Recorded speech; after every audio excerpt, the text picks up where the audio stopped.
Hello, my name is Elliot Morgan, and I have a confession to make. How do I put this?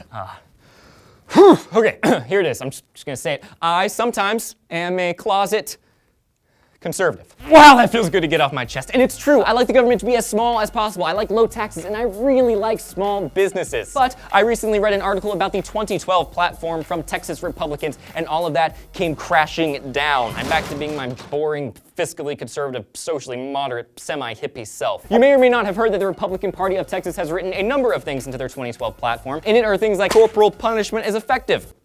Okay, sure. Teachers should be given more authority to deal with bratty students. Okay, I can totally get behind that. They oppose mandatory preschool and kindergarten, which is cool. Parents can teach their kids if they want to. This is going great, Republicans. I'm totes with you on a lot of these things. Go America. But then there's this from the platform. We oppose the teaching of higher order thinking skills, critical thinking skills, and similar programs that are simply a relabeling of outcome-based education, which focus on behavior modification and have the purpose of challenging the students' fixed beliefs and undermining parental authority.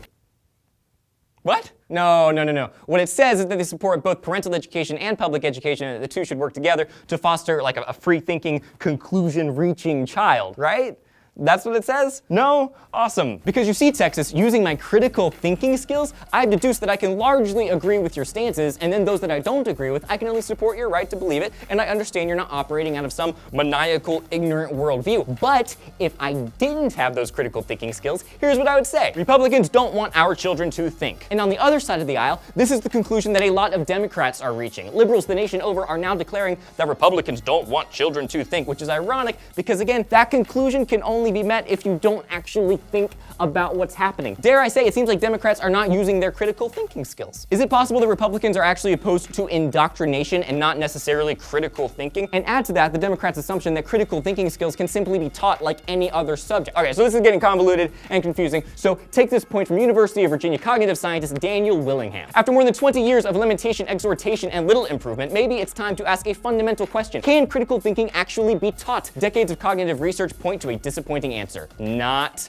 really. Okay, my opinion, and I'm not a cognitive scientist. Come on, Republicans, at least try to teach critical thinking. Teach the crap out of it. And if a little indoctrination happens, guess what? It always does. There's nothing you can do in life without somehow being indoctrinated. We all have things to unlearn. Whether those things are taught to us by our teachers, our parents, our pastors, our scientists, whatever. Everyone has something that they need to unlearn. And if we can't teach our kids to be critical thinkers, if that by definition is somehow impossible, then we need to give our kids as little to unlearn as humanly possible. Question time. How do you balance what you learn from your parents versus what you learn in school? Is there opposition? Do you believe one over the other? Let us know in the comment section down below. While you're down there, like, subscribe, you know what to do. I'm Elliot Morgan. We'll see you in a couple hours.